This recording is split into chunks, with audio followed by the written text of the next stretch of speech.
Assalamualaikum warahmatullahi wabarakatuh. Salam sejahtera buat kita semua. Semoga kita semua dalam keadaan sehat jasmani dan rohani, tidak kekurangan satu apapun. Amin ya robbal alamin. Oke, kita lanjutkan saja ceritanya. Tapi seperti biasa, yang belum tekan tombol like, bantu Mimin terlebih dahulu tekan tombol like dan juga berkomentar. Terima kasih sesudah dan sebelumnya.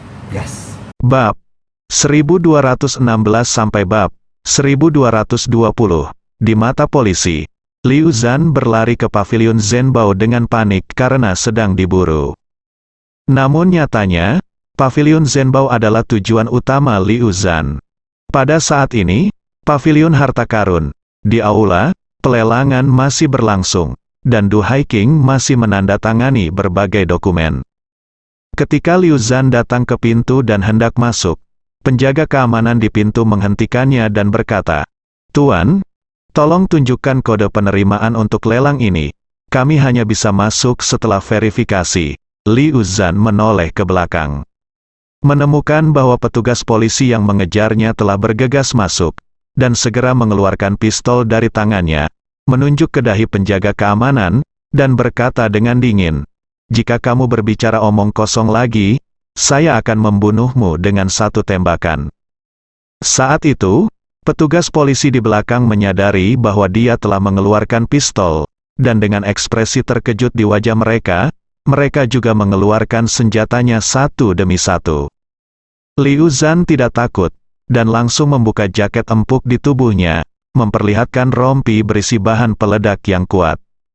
Setelah itu, Liu Zhan memegang pistol di satu tangan dan saklar dengan kabel di tangan lainnya, dan memarahi dengan suara dingin, "Dengarkan aku, bahan peledak di tubuhku digunakan untuk membuka gunung. Jika meledak, seluruh bangunan akan meledak, reruntuhan. Jika Anda petugas polisi berani masuk, saya akan membiarkan semua orang di sini dikuburkan bersama saya." Beberapa petugas polisi yang mengejar melihat ini, ekspresi mereka sangat ngeri. Liu Zhan ini awalnya adalah seorang gangster yang memiliki banyak nyawa di punggungnya. Dalam pengalamannya menangani kasus, ia sering menggunakan senjata api dan bahan peledak, sehingga petugas polisi tidak mencurigainya membawa bahan peledak. Oleh karena itu, semua orang tiba-tiba menjadi sangat iri padanya. Semua orang tidak jauh dari sana, dan mereka semua bisa melihat rompi yang dikenakan Liu Zhan. Rompi ini menggembung dan ditutupi dengan benda-benda seperti sosis ham panjang, dan sekilas terlihat jelas bahwa itu adalah bahan peledak yang kuat. Bahan peledak jenis ini sangat kuat. Jika batunya dilubangi, batunya dapat dengan mudah meledak. Jika benar-benar meledak di sini, akibatnya akan menjadi bencana. Jadi, salah satu petugas polisi langsung berkata dengan lantang, "Liu Zhan, jangan impulsif. Jika ada yang ingin Anda bicarakan pelan-pelan, hati-hati dengan tombol di tangan Anda." Liu Zhan mencibir, "Sial, apa gunanya, hati-hati, lagi pula aku sudah menjadi orang yang putus asa. Dengan begitu banyak pembunuhan di punggungku, aku tidak akan kalah kapanpun aku mati. Jadi sebaiknya kamu memberiku sedikit wawasan. Jika tidak, aku akan menyeret begitu banyak orang untuk dikuburkan bersamaku, supaya aku tidak perlu bersembunyi lagi." Setelah selesai berbicara, dia segera mengarahkan pistolnya ke kepala penjaga keamanan, dan berkata dengan dingin, "Masuk dan tutup pintunya." Penjaga keamanan itu dicengkeram ke arah di belakang kepalanya. Beraninya dia melakukan kesalahan, buru-buru mengikuti permintaan Liu Zhan, membawa Liu Zhan ke pintu, dan kemudian mengunci pintu dengan erat atas permintaan Liu Zhan. Liu Zhan mengambil kunci dari penjaga keamanan, dan berkata dengan dingin, "Kamu, ikut aku, penjaga." Keamanan tidak berani menolak, dan segera mengikuti Liu Zhan, melangkah ke pelelangan untuk menanyakan, dan Liu Zhan bergegas ke pelelangan, aula dengan pistol, berteriak kepada kerumunan yang berpartisipasi dalam pelelangan, "Semuanya, dengarkan aku, semuanya, peluk kepalamu dan jongkok. Siapa yang berani lari, jangan salahkan peluruku karena tidak memiliki mata." Seluruh aula tiba-tiba berantakan. Semua orang berteriak dan bersiap untuk lari menyelamatkan nyawa mereka. Pada saat ini, Liu Zhan langsung mengambil pistolnya, melepaskan 3 tembakan ke langit-langit, dan berteriak dengan marah. Siapa yang mencoba lari yang lain? Namun ada juga 1 atau 2 orang yang ingin mendapat kesempatan kabur dari Seng Tian, sehingga berencana kabur melalui pintu samping. Liu Zhan langsung mengangkat senjatanya dan menembak. Dengan 2 poni, ia menembak mati orang yang paling dekat dengan Seng Tian. Pintu samping, kali ini, pemandangannya bahkan lebih mengerikan. Setelah Liu Zhan membunuh pria itu dengan 1 tembakan, dia langsung berlari menuju koridor sebelah aula. Menurut informasi yang diberikan pihak lain, target yang akan dia bunuh hari ini ada di kantor sebelah koridor. Pada saat ini, Du Haiqing dan Su Ziyu mendengar suara tembakan dan segera menyadari bahwa sesuatu telah terjadi. Du Haiqing menarik Su Ziyu dan berseru, "Ziyu, ayo pergi." Su Ziyu juga tahu bahwa masalah ini sangat penting, jadi dia lari bersama ibunya tanpa ragu-ragu. Namun, begitu dia berlari keluar, dia melihat sudah banyak orang di koridor yang ingin lari karena panik. Pada saat ini, Liu Zhan dengan pistol tiba-tiba muncul di pintu masuk koridor. Dia mengangkat senjatanya dan mengarahkannya langsung ke seorang pria yang melarikan diri dengan tergesa-gesa. Dengan keras, bagian belakang kepala pria itu ditembak dengan awan darah. Setelah suara tembakan, pria yang tertembak di bagian belakang kepala itu jatuh ke tanah dengan bunyi celepuk, dan kerumunan panik di sekitarnya mengeluarkan jeritan yang menusuk. Liu Zhan berteriak dengan dingin, "Dengarkan aku, semua pergi ke aula untuk berkumpul, dan tidak ada yang mau melarikan diri, jika tidak, akhirnya akan sama dengan orang ini." Awalnya, mereka semua lari menyelamatkan diri di panik. Namun kini tiba-tiba seseorang ditembak mati di depan mereka, yang sangat merangsang saraf mereka.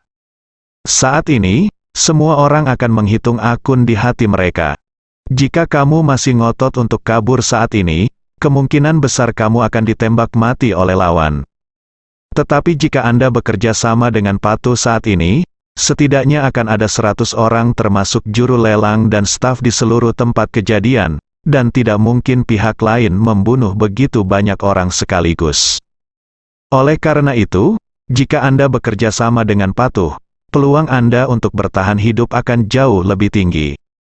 Akibatnya, tidak satu pun dari orang-orang ini yang berani mencoba melarikan diri lagi. Mereka semua meletakkan tangan di atas kepala, berbalik dengan patuh, dan berjalan menuju aula satu persatu. Karena gerbang di pintu keluar aula dikunci dan kuncinya diambil oleh Liu Zhan, kelompok orang ini tidak mungkin memiliki kesempatan untuk melarikan diri. Saat ini, Liu Zhan melihat semua orang di koridor telah pergi ke aula. Jadi dia berteriak dengan tajam ke koridor, "Semua orang di kantor dan kamar mandi juga mendengarkan saya. Saya membatasi Anda pada 1 menit, di dalam, pergi ke aula untuk berkumpul dengan patuh, dan aku akan memeriksa semua ruangan secara acak sebentar lagi. Jika ada yang ditemukan bersembunyi di dalam, jangan salahkan peluruku karena tidak baik." Setelah selesai berbicara, dia menambahkan kalimat lain, "Biar saya katakan yang sebenarnya, saya tidak datang ke sini hari ini untuk siapapun di antara Anda. Saya hanya disudutkan oleh polisi, dan saya melarikan diri ke sini untuk bersembunyi. Selama Anda jujur, bekerja sama dengan saya, setelah saya bernegosiasi dengan polisi, saya secara alami akan membiarkan Anda pergi. Namun, jika ada di antara kalian yang berani mempermainkan saya pasti akan membunuhnya dengan 1 tembakan. Lagi pula, saya level up penjahat yang dicari memiliki beberapa nyawa di punggungnya, dan dia tidak peduli dengan beberapa nyawa lagi." Mendengar apa yang dia katakan, banyak orang di kantor di kedua sisi koridor membuka pintu dengan patuh dan berjalan keluar. Bao Fugui, bos paviliun Zhenbao, juga melepaskan gagasan untuk bersembunyi di kantor, dan meninggalkan kantor dengan kepala di tangan. Pada saat ini, 2 anggota staf yang telah menyelesaikan formalitas untuk duhai bertukar pandang dan berjalan keluar bersama. Su Ziyu bertanya kepada Du Haiqing dengan suara rendah, "Bu, apa yang harus kita lakukan?" Du Haiqing berkata tanpa ragu-ragu, "Ayo keluar juga. Saat ini, tentu saja, Kita harus bekerja sama dengan baik untuk memastikan keselamatan pribadi semaksimal mungkin. Su Ziyu mengangguk dengan lembut. Setelah itu, ibu dan putrinya juga mengangkat tangan mereka tinggi-tinggi, dan berjalan di belakang kedua anggota staf tersebut. Liu Zhan memegang senjatanya sepanjang waktu, memperhatikan semua orang yang keluar dari ruangan di kedua sisi. Ketika dia melihat Du Haiqing dan Su Ziyu, dia segera menghela nafas lega. Dia tahu bahwa wanita cantik bernama Du Haiqing di depannya adalah satu-satunya pendukung baginya untuk berbalik kali ini. Sebagian besar penjahat yang melakukan kejahatan serius akan dicantumkan sebagai target penangkapan utama oleh polisi, sehingga mereka seperti Liu Zhan yang dapat melarikan diri tanpa tertangkap memiliki pemahaman yang mendalam tentang pemerintahan kota dan anti pengintaian, dan mereka tahu caranya. Sembunyikan milik. Oleh karena itu, saat dia melihat Du Haiqing, meskipun dia begitu bersemangat hingga dia berharap matanya bisa bersinar, dia tidak dapat melihat gangguan apapun di permukaan. Dia menjabat pistol di tangannya, dan berkata dengan suara dingin, "Cepat ke belakang. Jangan membuang waktu untukku." Baik. Du Haiqing maupun Su Ziyu tidak menyadari sesuatu yang tidak biasa, dan buru-buru mengikuti yang lain ke aula lelang. Melihat Du Haiqing sudah berada di bawah kendalinya, Liu Zhan tidak mencari ruangan lain. Sebaliknya, setelah semua orang memasuki aula, dia mengikuti semua orang masuk dan menutup pintu dengan rapat. Saat ini, ada lebih dari 100 pria, wanita dan anak-anak di aula. Semuanya memandang Liu Zhan dengan gugup, tidak tahu apa yang akan dia lakukan selanjutnya. Pada saat ini, Liu Zhan melangkah ke panggung pelelangan, mengambil mikrofon, dan berkata dengan arogan, "Semuanya, ini juga semacam takdir yang bisa kita temui dengan cara ini di tempat ini hari ini. Jadi saya akan memperkenalkan diri kepada semua orang pertama." Berbicara tentang ini, Liu Zhan berdeham, dan berkata, "Nama saya Liu Zhan, dari utara, dan saya adalah buronan kelas A yang terdaftar oleh polisi. Saya melarikan diri jauh-jauh ke Jinling. Saya tidak berharap untuk membeli sebungkus rokok di pintu masuk kereta bawah tanah. Persetan, saya ditemukan oleh polisi. Jadi saya tidak punya pilihan selain bersembunyi di sini dan menyandera semua orang." Setelah itu, Liu Zhan mengganti topik pembicaraan dan berkata, "Namun, Anda tidak perlu takut. Saya bersikeras bahwa Anda tidak ingin kaya dua. Tidak ada pembunuhan. Saya hanya berharap semua orang tetap di sini dengan jujur, sebagai alat tawar-menawar bagi saya untuk bernegosiasi dengan polisi. Ketika polisi menyetujui persyaratan saya secara alami akan melanjutkan karir pelarian saya, dan semua orang dapat pergi dengan selamat di sini." Kata-kata Liu Zhan membuat kebanyakan orang merasa sedikit lega. Orang-orang ini merasakan dalam hati mereka bahwa karena mereka ingin bekerja sama sebagai sandera, mereka harus bekerja sama dengan jujur, dan ketika Liu Zhan mendapatkan apa yang diinginkannya, mereka secara alami akan dapat kembali ke rumah dengan selamat. Du Haiqing dan Su Ziyu juga tidak melihat sesuatu yang aneh. Mereka sama seperti orang lain, mereka hanya merasa kurang beruntung. Ibarat keluar menarik uang dan bertemu dengan perampok bank, meski kemungkinannya sangat kecil, namun bukan tidak mungkin. Sekarang setelah segala sesuatunya terjadi, hal terpenting saat ini adalah memastikan keselamatan pribadi Anda semaksimal mungkin. Liu Zhan terus berbicara saat ini, "Saya baru saja mengatakan bahwa saya hanya membutuhkan semua orang untuk bekerja sama dengan saya. Jadi Anda hanya perlu meletakkan tangan Anda di atas kepala dan jangan melakukan gerakan kecil apapun. Jika ada yang berani melakukan gerakan kecil, akhirnya akan sama seperti sebelumnya, sama seperti mereka yang tertembak." Semua orang tahu bahwa Liu Zhan kejam dan akan membunuh tanpa mengedipkan mata. Jadi tentu saja mereka tidak berani melakukan gerakan apapun. Liu Zhan masih khawatir bahwa dia tidak akan dapat sepenuhnya menghalangi kelompok orang ini. Jadi dia memperlihatkan rompinya yang penuh dengan bahan peledak lagi, dan berkata dengan dingin, "Saya melihat ada banyak anak muda berusia 20-an dan 30-an di antara Anda, dan saya juga berasal dari zaman ini. Saya tahu bahwa orang-orang pada usia ini seringkali pemarah dan impulsif. Jadi saya ingin mengingatkan semua orang, jangan menjadi pahlawan, dan jangan berpikir bahwa beberapa orang akan menemukan kesempatan untuk menundukkanku. Saya akui bahwa saya sangat tertekan. Ada 4 musuh, dan peluru di pistol jauh dari cukup untuk membunuh semua orang yang hadir. Tapi bahan peledak yang diikatkan pada saya sudah cukup untuk meledakkan tempat ini menjadi setumpuk reruntuhan. Cukup bagi kalian semua untuk mengikutiku di jalan, meskipun kalian menaruh senjataku, lalu menembak kepalaku. Tapi selama aku menjabat tanganku dan menekan tombol, aku bisa mengambil semuanya kamu sebagai pemakaman. Apakah kamu mengerti? Ketika semua orang mendengar ini, wajah mereka segera dipenuhi dengan ketakutan. Tidak ada yang mengira bahwa Liu Zhan tidak hanya memiliki senjata, tetapi juga memiliki pembunuh sebesar itu. Yang hadir semuanya adalah darah dan daging. Jika pembunuh besar ini benar-benar meledak, hampir mustahil bagi siapapun untuk bertahan hidup. Oleh karena itu, pada saat ini, pikiran pemberontakan yang ada di dalam hati setiap orang telah padam sepenuhnya. Bahkan di tim keamanan, beberapa pensiunan pemuda yang pernah bergabung dengan tentara tiba-tiba menyerah untuk mencari peluang untuk membalikkan keadaan. Bagi banyak pemuda yang pernah bertugas di ketentaraan, tidaklah sulit untuk menaklukkan seseorang. Namun menundukkan seorang pria tanpa menyentuh tombol kecil dengan jari-jarinya adalah hal yang hampir mustahil.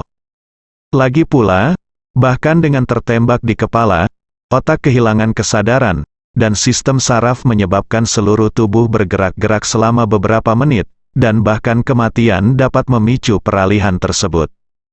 Oleh karena itu, tidak ada seorang pun yang berani mempertaruhkan nyawanya sendiri dan nyawa banyak orang. Melihat semua orang dikejutkan olehnya, Liu Zhan menghela nafas lega.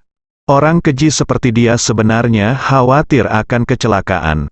Lagi pula, meski dia seorang yang putus asa, dia sebenarnya tidak takut mati. Dia juga ingin menyelundupkan ke luar negeri dengan lancar dan mendapatkan kembali kehidupan barunya. Itulah sebabnya dia mengambil tugas seperti itu. Melihat bahwa dia sepenuhnya mengendalikan pemandangan lebih dari 100 orang dengan kata-katanya sendiri, dia tahu bahwa masalah tersebut lebih dari setengahnya berhasil. Yang tersisa hanyalah bernegosiasi dengan polisi, meminta mobil, mengambil hiking dan melarikan diri. Saat dia hendak pergi ke gerbang dan mendiskusikan kondisi dengan polisi di luar, ponsel di sakunya tiba-tiba berdering. Dia membeli ponsel ini dari pasar gelap, dan identitas pemilik akunnya dicuri oleh orang-orang di pasar gelap. Dia tidak ada hubungannya dengan dia, jadi dia tidak takut ketahuan polisi. Adapun nomor ponsel ini, hanya sedikit anggota keluarga dekatnya yang mengetahuinya, dan informasi kontak mereka juga sangat rahasia. Dia tidak pernah membiarkan kerabatnya menggunakan telepon seluler, telepon rumah, dan telepon umum untuk menghubunginya, dan hanya membiarkan mereka menggunakan panggilan internet yang dapat dilakukan secara anonim. Dengan cara ini, tidak ada yang dapat menemukan petunjuk sama sekali. Saat telepon berdering, dia melihat ke bawah dan menemukan bahwa ide peneleponnya adalah panggilan luar negeri, jadi dia langsung menekan tombol jawab. Meski panggilan tersebut sepertinya dilakukan dari luar negeri, namun sebenarnya panggilan tersebut dilakukan oleh kerabatnya melalui telepon internet. Liu Zhan menjawab telepon, dan baru saja menyapa. Dia mendengar seorang wanita di telepon bertanya dengan suara rendah, "Suamiku." Liu Zhan bersenandung, dan bertanya dengan suara rendah tidak puas, "Mengapa kamu menelepon saat ini? Saya tidak tahu apakah ada sesuatu yang penting untuk dilakukan." Istri Liu Zhan lah yang menelepon. Liu Zhan tahun ini berusia 35 tahun, menikah selama 11 tahun, memiliki 3 orang anak, dan orang tuanya masih hidup. Selain keinginannya sendiri untuk mengemban tugas tersebut, ada juga alasan lain yang sangat penting, yaitu meninggalkan keluarganya, biaya penyelesaian. Bagaimanapun, orang tuanya sudah tua dan istrinya tidak memiliki kualifikasi akademis. Setelah dia melarikan diri, keluarganya hampir tidak punya apa-apa, dan situasi keuangan semakin buruk. Namun, Setelah mengambil alih tugas kali ini, pihak lain mengirimkan 10 juta ke keluarganya, dan 10 juta tersebut telah tiba, yang hampir cukup bagi keluarganya untuk menjalani kehidupan tanpa beban di tempat kecil. Jadi Liu Zhan sekarang dianggap bebas dari kekhawatiran. Meskipun misi ini gagal, atau dia ditangkap atau dibunuh, setidaknya keluarga dapat hidup damai dan stabil. Di telepon, istri Liu Zhan berkata dengan sedikit bersemangat, "Suamiku, orang yang meminta kami berbisnis mengirim 20 juta lagi ke rekening saya, apa?" Liu Zhan berseru dan berseru, "Benarkah?" "Itu benar." Istri Liu Zhan berkata dengan penuh semangat, "Mereka mengatakan bahwa mereka memberi keluarga itu 20 juta yuan sebagai tambahan syarat bagi Anda. Selama Anda setuju, uang itu akan diberikan kepada keluarga kami."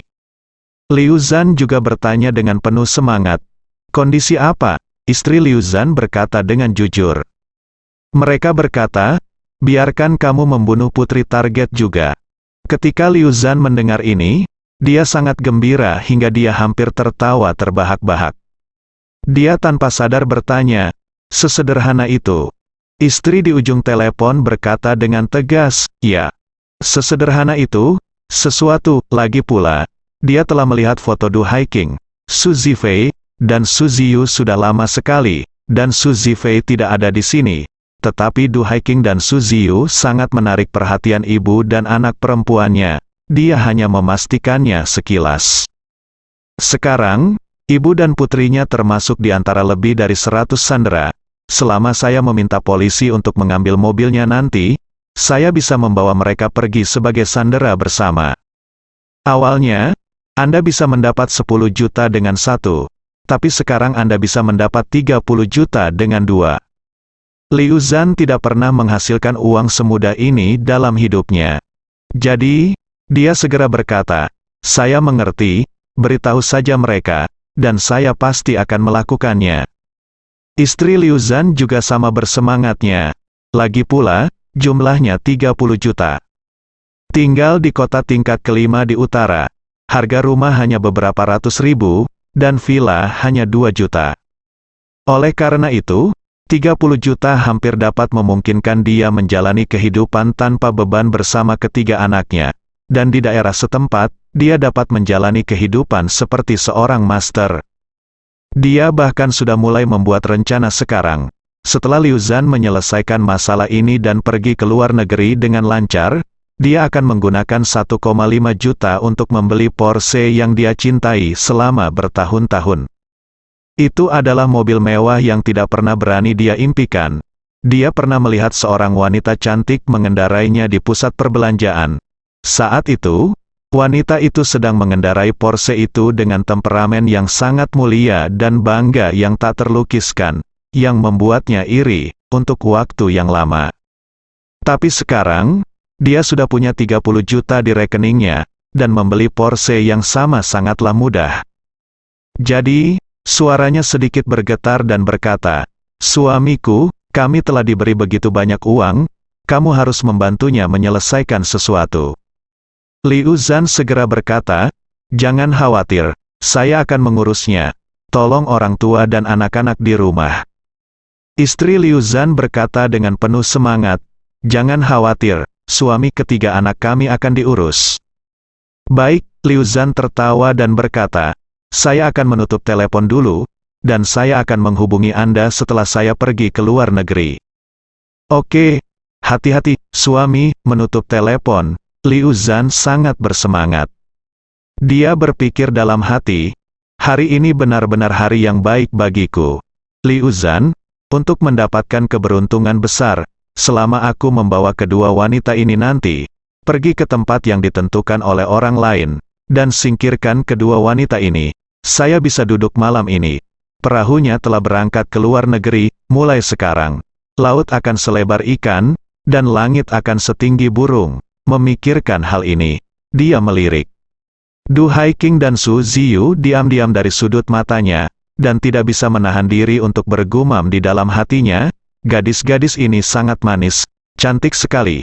Aku belum pernah melihat wanita secantik itu di kehidupan nyata." Du Haiking itu dewasa dan seksi, dan dia tidak lebih buruk dari bintang kecantikan Hong Kong di tahun 90-an, Su Ziyu itu bahkan lebih muda dan lebih cantik. Itu benar-benar yang paling cantik di antara yang cantik. Sayang sekali jika dibunuh begitu saja, pada saat itu, suara seorang petugas polisi yang berbicara melalui pengeras suara terdengar di luar. Dengar, Liu Zhan, kamu dikepung sekarang, kami menyarankan kamu untuk segera menghentikan perlawanan, keluar dan menyerah, dan kamu masih bisa mendapatkan perlakuan yang lunak. Liu Zhan mencibir, berjalan langsung ke jendela, membuka jendela, dan mengumpat dengan dingin, apa yang kamu teriakkan, minta aku untuk menyerah, biar ku beritahu, meskipun aku mati, aku tidak akan menyerah, dan aku akan menyerah tidak mati sendirian, saya akan menyeret lebih dari 100 orang ke sini untuk mati bersama saya.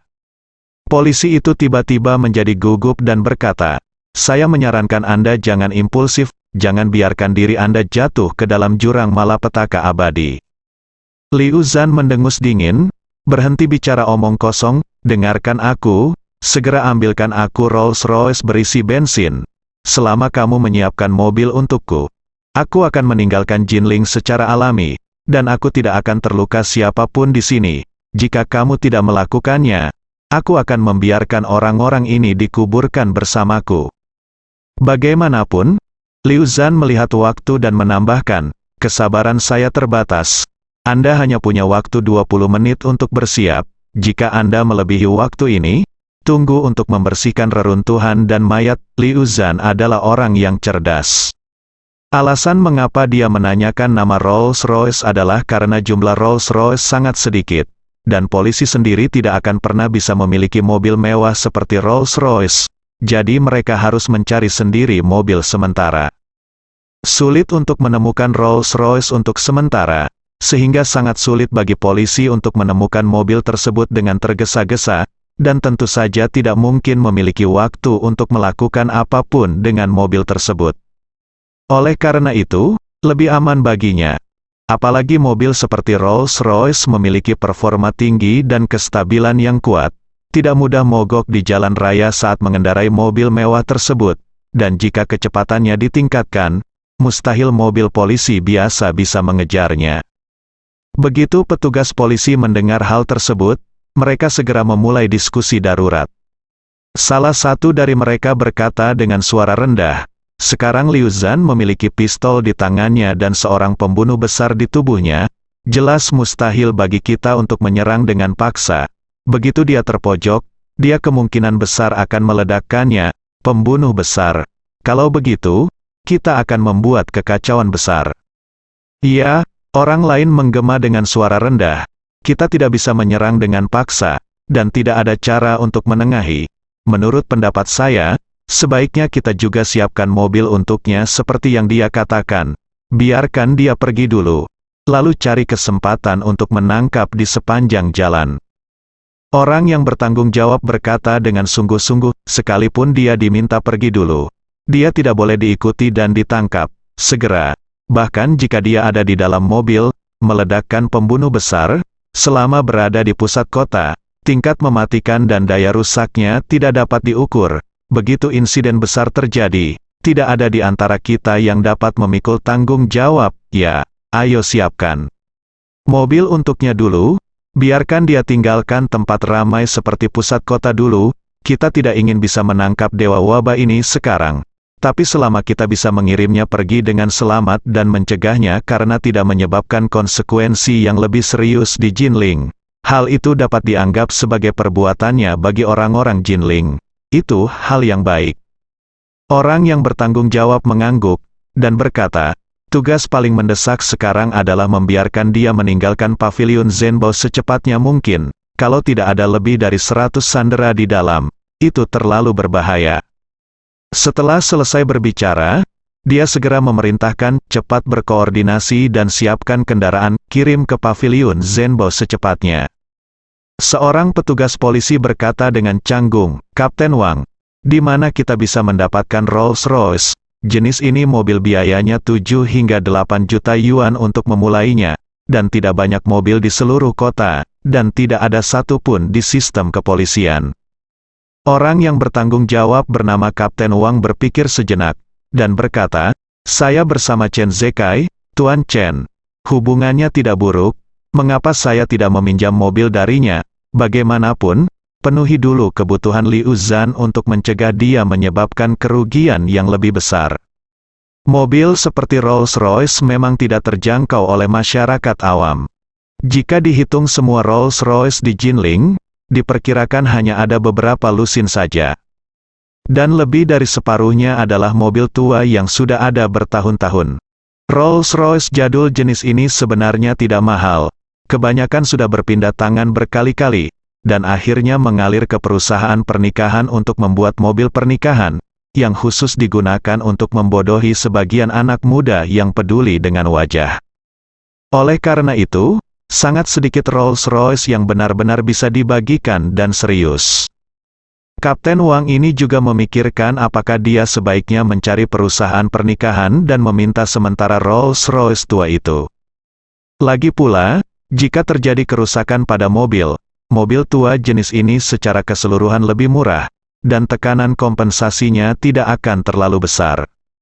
Namun, dia berubah pikiran dan berpikir lagi. Seorang gangster seperti Liu Zhan tidak hanya memiliki rasa anti-investigasi yang kuat, tetapi tidak mungkin untuk membodohinya. Hal yang paling mendesak sekarang adalah mengeluarkan Dewa Wabah ini dari Pavilion Zhenbao sesegera mungkin.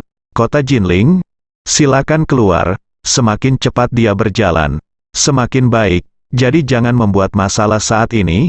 Jika Anda membuat Rolls-Royce tua membuatnya marah, itu akan dengan mudah menimbulkan masalah. Selain itu, mobil Chen Zekai sendiri adalah Rolls-Royce, dan hotel ini dilengkapi dengan 4 Rolls-Royce dengan model yang berbeda. Berbeda dengan orang lain, kebanyakan dari mereka hanya memiliki 1 Rolls-Royce, dan itu sangat berharga. Jadi saya bertanya kepadanya untuk meminjamnya, itu yang memiliki peluang terbesar. Memikirkan hal ini, dia segera mengeluarkan ponselnya dan menelepon Chen Zekai. Di saat yang sama, Chen Zekai baru saja memarkir mobilnya di gerbang rumah tua tempat tinggal Ye Chen dan orang tuanya, dan menemani Ye Chen masuk ke dalam rumah. Melihat ke halaman yang sunyi, Ye Chen menghela nafas dengan enggan. Ketika ayahku menyewa halaman kecil ini, halaman itu sama bobroknya seperti sekarang. Belakangan, orang tuaku bekerja sama untuk merapikan halaman sedikit demi sedikit, keluar dan berbalik ke dalam rumah yang hangat. Berbicara tentang ini, Ye Chen tidak bisa menahan diri untuk tidak menghela nafas, dan berkata, "Bibidu itu harus membersihkan di sini seperti yang dilakukan orang tuaku, rapi." Chen Zekai buru-buru berkata, "Tuan muda, jangan khawatir, nona muda kedua dari keluarga Du terkenal di ibu kota sebagai orang yang berbudi luhur dan berbudi luhur. Setelah dia membeli rumah tua ini, dia pasti akan memulihkannya dengan baik. Peduli, saya yakin dalam 1 atau 2 bulan, ketika Anda datang berkunjung lagi, tempat ini akan banyak berubah." Ye Chen melambaikan tangannya, "Lupakan. Terakhir kali saya datang ke sini, saya dilihat oleh Bibidu ini, dan saya tidak akan datang ke tempat ini di masa depan, kecuali dia kembali ke Yanjing, benar." Chen Zekai berkata dengan serius, "Tuan, sebenarnya, Anda tidak perlu bersembunyi dari wanita muda kedua dari keluarga Du. Dia adalah orang baik, dan dia menyukai ayahmu selama bertahun-tahun. Jika kamu mengenalinya, dia akan memperlakukanmu seperti anaknya sendiri. Ya. Itu bahkan lebih penting." Ye Chen melambaikan tangannya dan berkata dengan serius, "Saya tidak ingin diperlakukan seperti anak laki-laki oleh seorang bibi yang sangat mencintai ayahku. Perasaan seperti itu terlalu canggung." Mengatakan itu, Ye Chen berkata, "Lagi pula, ketika aku di Jepang, aku menyelamatkan saudara-saudara dan saudara perempuan dari keluarga Su. Saya tidak ingin berurusan dengan mereka lagi." Ye Chen mencibir, "Saya tidak membutuhkan dia untuk berlutut di hadapan saya. Ketika waktunya tepat, saya akan membiarkan dia, biarkan semua pria di keluarga Su, berlutut di depan makam orang tua saya dan bersujud untuk bertobat atas aliansi anti kamu." Chen Zekai berkata dengan tegas, "Tuan, Saya percaya bahwa dengan kekuatan Anda, tujuan ini pasti akan tercapai. Ini akan terwujud dalam waktu dekat. Ye Chen mengangguk sedikit, dan matanya kembali fokus pada kekalahan ini. Halaman.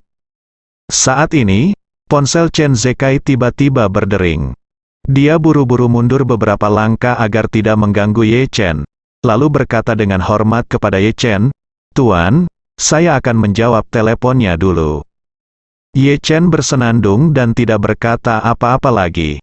Chen Zekai berjalan ke pintu, lalu menjawab telepon, dan bertanya, "Wang Tua, apa yang bisa saya bantu?"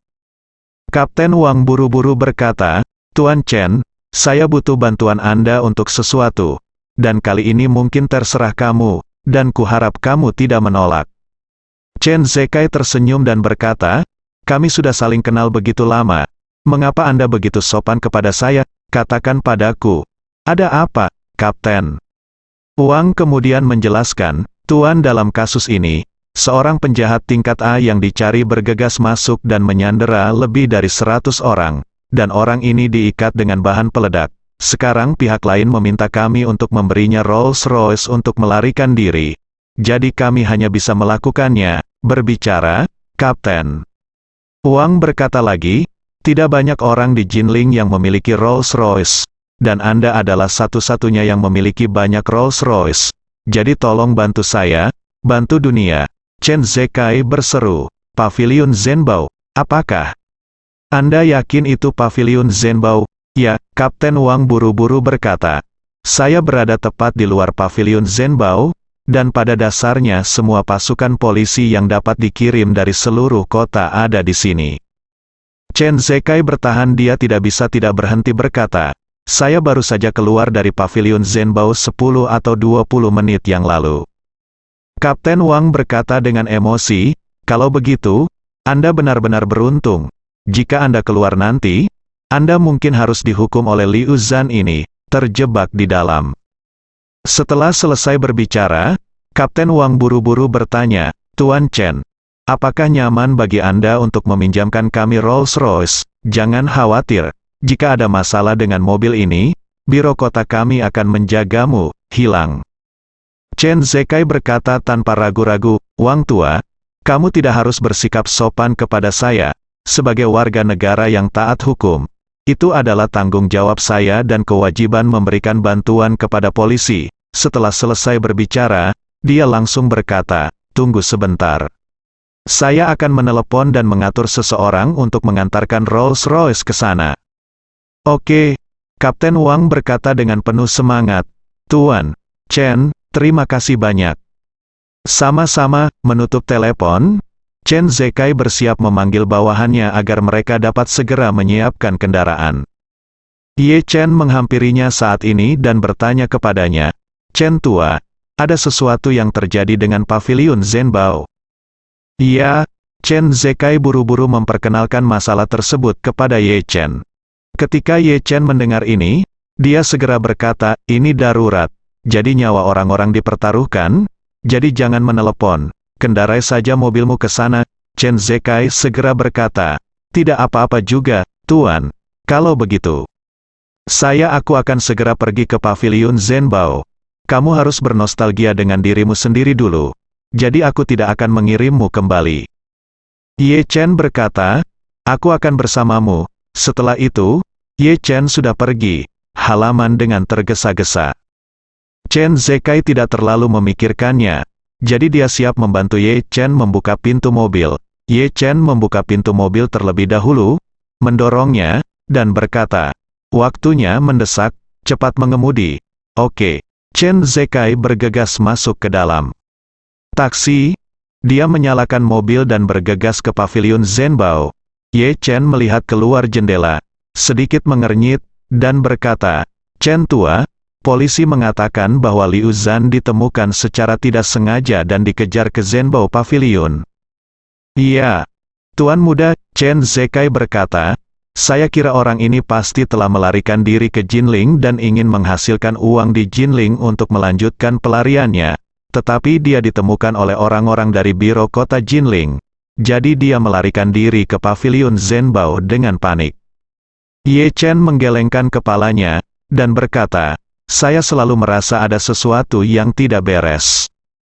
Chen Zekai bertanya dengan heran, Tuan, ada apa?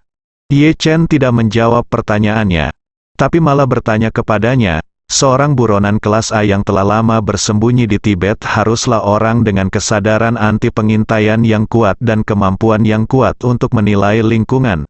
Seperti itu seseorang memiliki pengalaman melarikan diri yang kuat. Mengapa dia memilih untuk melarikan diri ke pavilion harta karun, sebuah bangunan tunggal yang tertutup rapat, berlari ke dalam gedung? Bukankah itu cara yang jelas untuk membiarkan orang lain menangkap kura-kura itu? Mendengar analisis Ye Chen, Chen Zekai hanya bisa mengangguk dan berkata, masalah ini sungguh aneh. Biasanya, hanya orang bodoh yang lari ke dalam gedung saat dikejar. Orang normal seharusnya ingin melarikan diri secepatnya, semakin jauh semakin baik. Ye Chen bersenandung, dan berkata, karena Liu Zhan adalah buronan penjahat tingkat A yang telah lama melarikan diri, sangat tidak mungkin baginya untuk membuat kesalahan tingkat rendah seperti itu. Jika tidak, dia pasti sudah ditangkap polisi sejak lama. Saya menangkapnya, jadi saya berspekulasi bahwa kemungkinan terbesar adalah Liu Zhan dengan sengaja memasuki pavilion Zhenbao. Sengaja memasuki pavilion Zhenbao. Chen Zekai tidak bisa tidak menahan gumamannya, dan berkata dengan curiga, untuk apa dia pergi ke pavilion Zhenbao? Ini bukan lelang besar. Lelang hari ini adalah lelang yudisial, dan semua barang besar seperti rumah dan mobil dijual, jadi tidak ada gunanya merampoknya. Ye Chen berkata sambil tersenyum, jangan lupa, dia dikejar polisi. Dia memasuki pavilion Zhenbao, atau dengan kata lain, dia sengaja berpura-pura dikejar polisi ke pavilion Zhenbao. Jadi kecil kemungkinannya bahwa dia sedang berlari menuju pavilion Zhenbao. Chen Zekai bertanya dengan bingung, Tuan, jika dia tidak bergegas ke pavilion Zhenbao? Iya. Lalu untuk apa dia mencalonkan diri? Ye Chen mendengus dingin. Karena dia tidak mencalonkan diri untuk sesuatu, dia pasti mencalonkan diri untuk orang-orang. Ada kemungkinan besar untuk ditangkap atau bahkan ditembak mati. Mengambil risiko sebesar itu, siapa yang akan mencalonkan diri? Ye Chen berkata dengan serius, orang paling berharga yang muncul di pavilion harta karun hari ini seharusnya terdiri dari 5 orang. 1 adalah aku, 1 adalah kamu, yang lain adalah Bao Fugui, dan 2 sisanya adalah Du Haiqing dan Su Ziyu. Menurutmu siapa yang dia kejar? Chen Zekai berpikir sejenak, dan berkata dengan serius, kemungkinan mengejar kita sedikit lebih tinggi, lebih kecil, lagi pula kita sudah keluar, dia baru saja masuk, maka kemungkinan besar ketiga orang ini akan tertinggal, dia berkata. Kemungkinan Bao Fugui sedikit lebih tinggi, lagi pula, dia ada di Jinling. Dia cukup terkenal, meskipun dia tidak sebanding dengan Nona Wanting dari keluarga Song, atau Qin Gang dan sejenisnya, tapi setidaknya dia memiliki aset senilai beberapa miliar. Adapun Du Haiqing dan Su Ziyu, saya pikir kemungkinannya kecil. Keluarga Su, seperti keluarga Ye, adalah salah satu keluarga teratas di negara ini. Perlindungan anggota keluarga sangat baik. Tidak ada media yang berani melakukannya melewati keluarga besar ini setuju untuk membeberkan informasi anggotanya. Jadi meskipun itu adalah orang terkaya di Jinling, sangat sulit untuk mengetahui informasi anggota keluarga Su.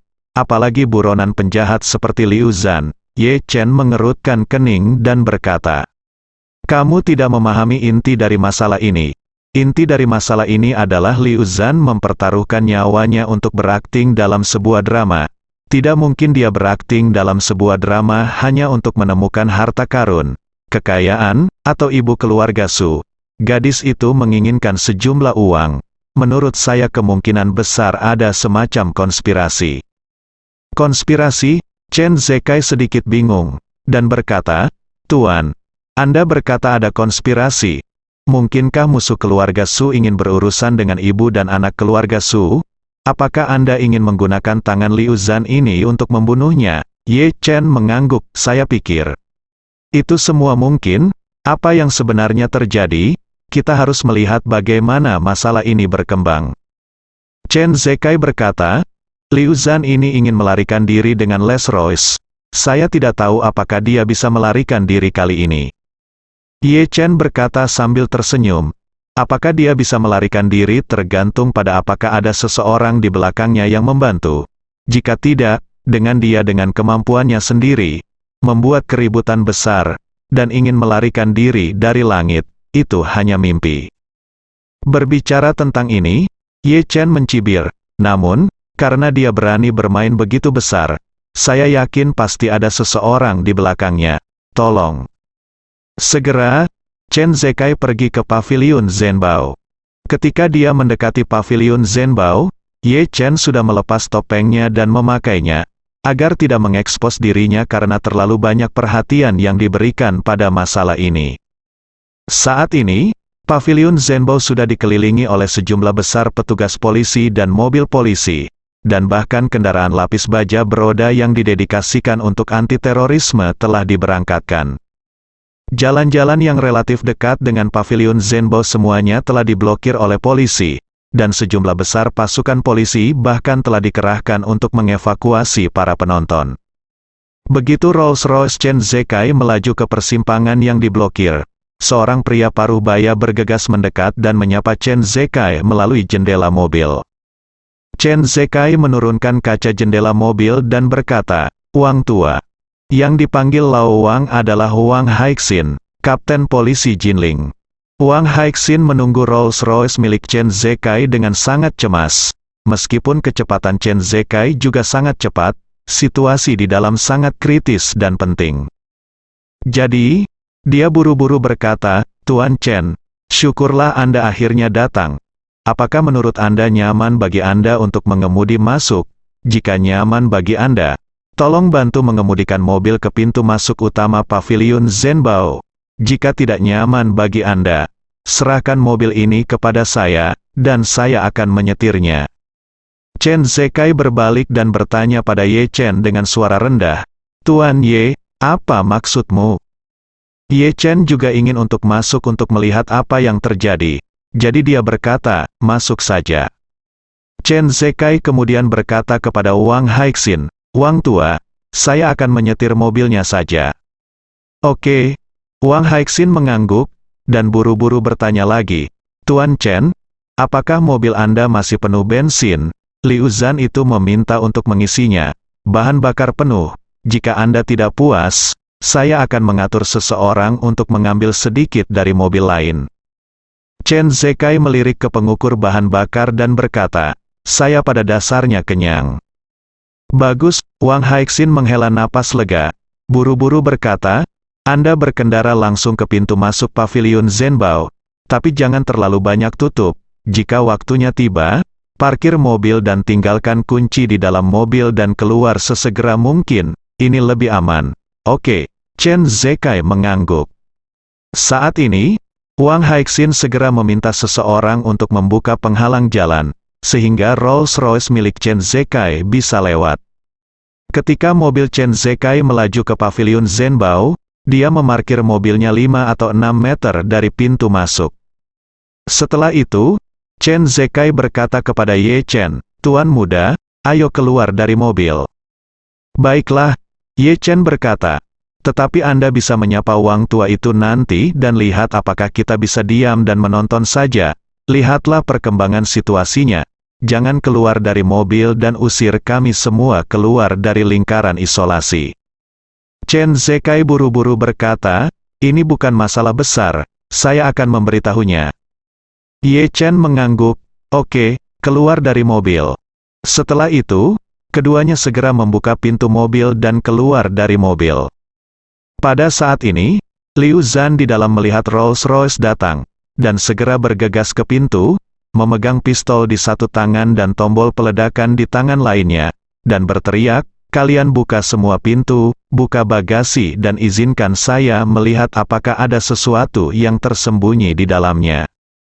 Chen Zekai segera membuka semua pintu sehingga Liu Zhan dapat melihat bagian dalam mobil, dan berteriak, "Hanya ada kami berdua di dalam mobil sekarang. Tapi sekarang tidak ada apa-apa, kamu bisa lihat apakah kamu di sana." Liu Zhan terus berteriak, Di mana bagasinya? Buka bagasinya juga. Chen Zekai menjawab, "Oke, saya akan membukanya sekarang." Setelah berbicara, dia segera membuka bagasi lagi.